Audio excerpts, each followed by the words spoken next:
అన్నమయ్య జిల్లా మొలకల చెరువులో ఉద్రిక్తత నెలకొంది. వైసీపీ నిర్వహిస్తున్న సర్వసభ్య సమావేశాన్ని అడ్డుకోవాలని టీడీపీ కార్యకర్తలు పిలుపునిచ్చారు. దీంతో పెద్ద ఎత్తున పోలీసులు బందోబస్తు ఏర్పాట్లను పూర్తి చేశారు. తంబళ్లపల్లి నియోజకవర్గంలో ప్రతి మండలంలోనూ సర్వసభ్య సమావేశాన్ని కూటమి నేతలు అడ్డుకుంటున్నారు. దీంతో వైసీపీ నేతలు హైకోర్టును ఆశ్రయించారు. హైకోర్టు ఆర్డర్తో నేడు మొలకల చెరువులో సమావేశాన్ని ఏర్పాటు చేశారు. కూటమి నేతలకు ఎవరూ భయపడేదే లేదని ఎమ్మెల్యే ద్వారకానాథ్ రెడ్డి హెచ్చరించారు. ఇక ఇదే అంశానికి సంబంధించి మరిన్ని అప్డేట్స్ ను హరిబాబు అందిస్తారు. హరిబాబు,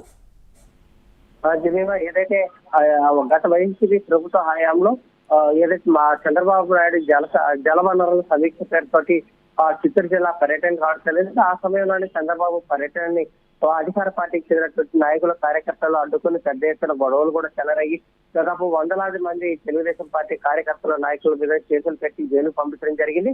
ఈ కూటమి ప్రభుత్వం అధికారంలోకి వచ్చిన తర్వాత ఏదైతే గతంలో ఉన్నటువంటి వైసీపీ నాయకులు తమ మీద కేసులు పెట్టి మళ్ళీ వాళ్ళు ఇలా సమావేశాలు నిర్వహించడం పట్ల కూడా కూటమి నేతలు కొంత అభ్యంతరాలు వ్యక్తం చేస్తున్న పరిస్థితి.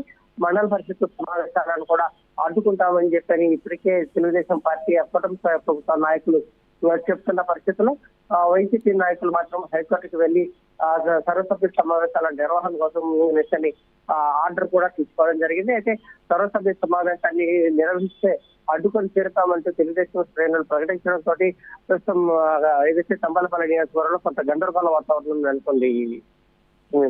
Right, thanks for the updates Haribabu.